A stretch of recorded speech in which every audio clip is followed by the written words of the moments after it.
Je ne sais pas si les gens savaient d'où nous venions. Il se peut que oui, il se peut que non. Parce que nous, naturellement, on n'allait pas raconter on est juif et on se cache. Hein. Personne ne le disait. Alors je ne sais pas si ça se savait. Mais en tous les cas, il n'y a eu jamais aucune animosité, il n'y a eu jamais aucun signe de rejet de la part des gens du village. Hein. Enfin, de ceux qu'on a côtoyés. Jamais, jamais.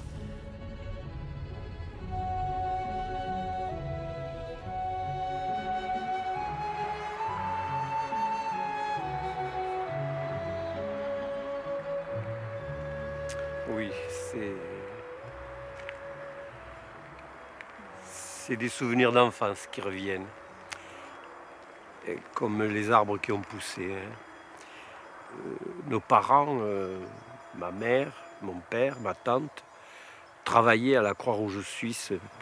Ils étaient exilés espagnols et donc nous venions dans ce home d'enfants que la Croix-Rouge suisse avait organisé pour accueillir un groupe d'enfants et d'adolescents juifs qui descendaient, je crois, depuis la Belgique, depuis le nord de la France, jusqu'au Midi, fuyant les troupes allemandes.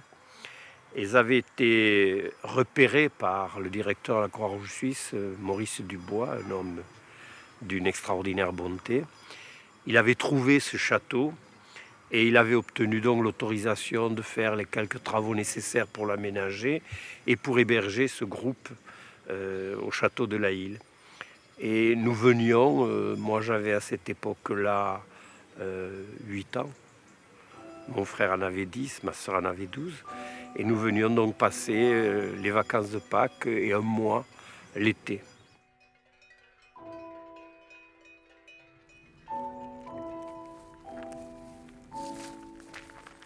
Quand je suis revenue la première fois ici, il y a à peu près 20 ans, je suis arrivée tout émue là, et j'ai vu une fenêtre un petit peu comme celle qui est là, avec un grillage. Et j'ai crié « Marthe !» Et tout à coup, j'ai vu une ombre à la fenêtre et elle a dit « Mon Dieu !» quelque chose comme ça. « Mais c'est la guitare !» Ça a été quelque chose de tellement émouvant, ce truc-là, je sais pas. C'était vraiment sympathique. Bonjour. Ça va? Ça va? Et toi? Ouais, t'es belle, ça Ouais. va. Et Paulette? Et Paulette, ça va? Ah, tu te souviens, Guitare, le soir où on était venus danser là, chez Jeannot? Bien sûr que je m'en souviens. Non, là, au Ça fond, là, là. a été l'orgie carrément, tu vois, pour nous. On s'est carrément dévoyés. Ah! Rosita! Tu me connais pas? Tu me connais pas? Je te connais pas. Hein, tu me connais pas? Bien. Comment ça, je te connais pas? C'est parce que j'avais mes lunettes dans ma poche. Tu me reconnais quand même? Bien sûr que je te reconnais. Même avec les cheveux courts? Bah, bien sûr. Tu ressembles tellement à ta maman, qui était jolie comme tout. Oh, ma maman était plus jolie.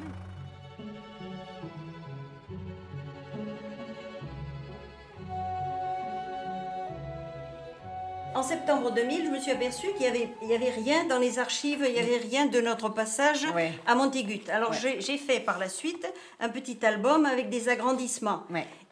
que j'ai laissés à la mairie. Ouais. Et puis maintenant, je suis en train d'en faire un autre où j'essaye de récapituler la vie du château avant notre arrivée à nous, les Oui. réfugiés espagnols en 1943. Oui. Et puis voir un peu, bon ça c'est l'histoire du château. Ouais. Ce qui m'intéressait aussi, c'est de mettre aussi en lumière les gens du cru du coin. Ouais. Alors là, parce que ça, je ne l'ai pas fait sur l'autre, et on n'en parle Ah, pas ça, c'est beaucoup difficile. dans les livres. Oui. Souvent, on les oublie un peu. Oui. Et alors, donc, je peux faire un deuxième album.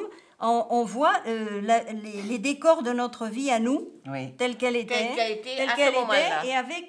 ça, c'est Oui, c'est voilà. intéressant, parce qu'ils étaient comme ça. Oui. On est arrivé à la île, les grands sont venus nous chercher, et puis on nous a amenés là-bas au château devant la directrice, qui était une grande femme blonde, grande, imposante, avec un regard bleu d'acier. Elle m'intimidait beaucoup. C'était Mademoiselle Neff. Au bureau régional de la Croix-Rouge de Toulouse, on m'a expliqué le travail qui m'attendait.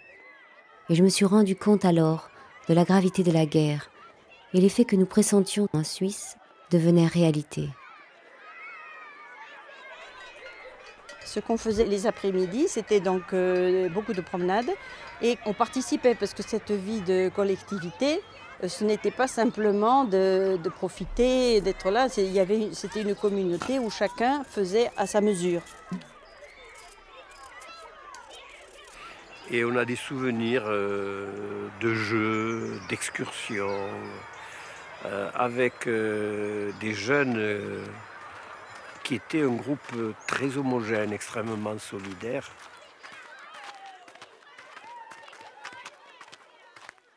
J'ai quelque chose pour toi.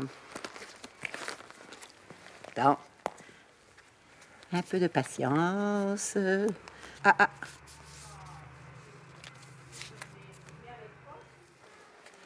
Elle est en maison de retraite, mais pas parce qu'elle est âgée, c'est parce qu'elle s'ennuyait. Ah oui. Et tu sais, les maisons de retraite, je vais te dire un truc, les maisons de retraite en Israël, c'est autre chose que les maisons de retraite ici, je suis bien obligée de le dire. Ah oui. Elle me dit de ne pas oublier de faire la bise à Germain. Eh oui. Tu la veux, la photo? Oui, si tu veux, oui. Eh bien, oui. je te la laisse. Oui. Toute la lettre, même, tu la montres à Marthe oui, mais après. Je ça voulais va la pas faire te- voir à ça va Marthe pas parce te qu'il gêner. y a des salutations Attends, pour je vais Marthe. la mettre dans la voiture. Non.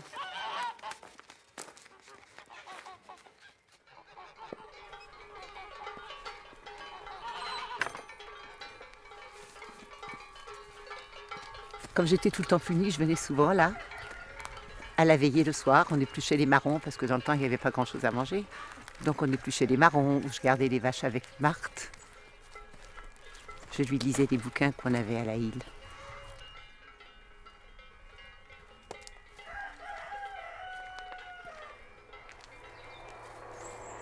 Alors ici, de ce côté-là du château, c'est les garçons qui avaient leur chambre. Et l'infirmerie. Et là, avec le toit de tuiles ici, c'était la buanderie. Tous les lundis, il y avait des cives. Alors on faisait bouillir d'énormes chaudrons et on allait laver le linge à la rivière. Même en hiver, on cassait la glace. C'était des Suisses, la direction. Et donc tout était aseptisé, désinfecté. On se lavait tous les jours tout nu à la rivière.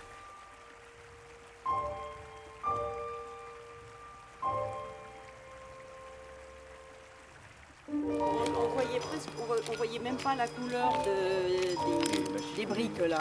Et la grande fenêtre, c'était la salle de fête, là où on faisait des trucs. Il y avait des représentations Il y avait de théâtre. un salon Oui. bibliothèque. Voilà, et on faisait là des représentations théâtrales. Voilà, oui. Les grandes. C'était sympathique. On se sentait très en sécurité. Très en sécurité. Jusqu'au jour où les gendarmes sont arrivés et c'était des Français. Alors là, ça a été une véritable catastrophe parce qu'alors on s'est dit, mais alors, on ne savait plus du tout à qui se fier. Tu n'étais pas là au moment Non, de la rafle. non. Nous, on y était puisque c'était le mois d'août. C'était le 27 août. 27 août Et 42. 42. Ouais. Et on était dans un dortoir, je crois, du 2e étage, je crois, où on était tout le temps. Chaque fois que l'on venait, on était dans le même dortoir avec les mêmes camarades, mon frère et moi. Puisqu'on venait régulièrement, ma soeur, mon frère et moi. Il y avait même une autre amie, Jocelyne Nainema, dont la mère travaillait à la Croix-Rouge suisse et qu'elle était israélite. Et je me souviens qu'au petit matin, on a entendu un vacarme épouvantable, ce qu'on appelle le bruit de bottes. C'est vraiment le bruit de bottes dans l'escalier en bois. L'escalier en bois, ça résonne. Et la porte s'est ouverte et 2 gendarmes sur la porte nous ont dit debout tout le monde. Alors on s'est mis debout, on était en pyjama et ils ont dit vous habillez rapidement, vous venez avec nous. Et ma mère heureusement était là. Ma mère venait nous chercher parce que c'était la fin août et on ne restait que le mois d'août. Elle a dit mais elle est arrivée parce que tout le monde avait été réveillé. Elle a dit mais non ça c'est mes enfants, ils sont espagnols, qu'est-ce que vous voulez faire? Et ils ont dit bon qui reste là mais tous les autres viennent. Et je me souviens mon ami Manfred qui dormait à côté de moi est parti, il a eu le temps juste de s'habiller. Et puis moi je me suis approché, on s'est approché de l'escalier et on voyait c'était un remue-ménage épouvantable parce que c'était les gendarmes qui faisaient du bruit. Les adolescents et les enfants, ils descendaient l'escalier dans une discipline, dans un silence, même pas de pleurs. On avait l'impression qu'ils savaient que ça allait leur arriver. Mais ça leur était déjà arrivé. Que depuis toute cette fuite, que le moment était venu, et puis dans un ordre, dans une dignité extraordinaire, alors que les gendarmes, peut-être parce qu'ils avaient une mauvaise conscience, faisaient du bruit, du vacarme, et c'est un souvenir atroce. Les enfants n'avaient le droit d'emporter que ce qu'ils pouvaient tenir dans leurs mains. Je me sentais complètement abattue, envahie de honte, de colère et d'indignation. Et quand la rafle est arrivée, la révolte a commencé en elle-même. La première chose qu'elle a faite, c'est que le lendemain matin de la rafle, elle est partie au camp du Vernet. Elle a réussi à pénétrer dans le camp du Vernet alors que c'était formellement interdit. Elle s'est imposée, elle est rentrée, ce qui a créé d'ailleurs un conflit. Et elle a exigé, elle a obtenu de rester au camp du Vernet tant que les enfants de l'Aïle y resteraient. Et elle n'est sortie du camp du Vernet qu'avec les enfants de l'Aïle. D'ailleurs, quand elle a raconté le dernier jour au Vernet, c'est tragique, parce que les enfants de l'Aïle sont sortis le jour où démarrait un convoi du Vernet de déportation. Oui, et elle est allée donc sur le quai, elle a vu embarquer les déportés. Elle raconte d'une manière horrible parce qu'elle dit que c'était tragique, les gens qui lui donnaient des lettres, qui lui donnaient des bijoux en disant remettez-les à un tel, remettez-les à un tel.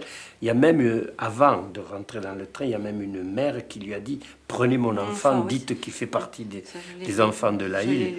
Et elle raconte aussi qu'elle était bouleversée, elle a demandé à un officier de la police française qui était là, mais qu'est-ce que vous allez faire de tous ces gens? Et la réponse de l'officier a été ignoble. Il a dit peut-être des saucisses.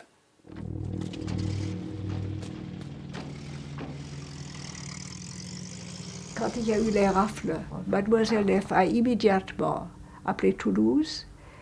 Et à Toulouse, Maurice Dubois, sur le champ, est parti à Vichy. Sa femme Éléonore est partie à Berne.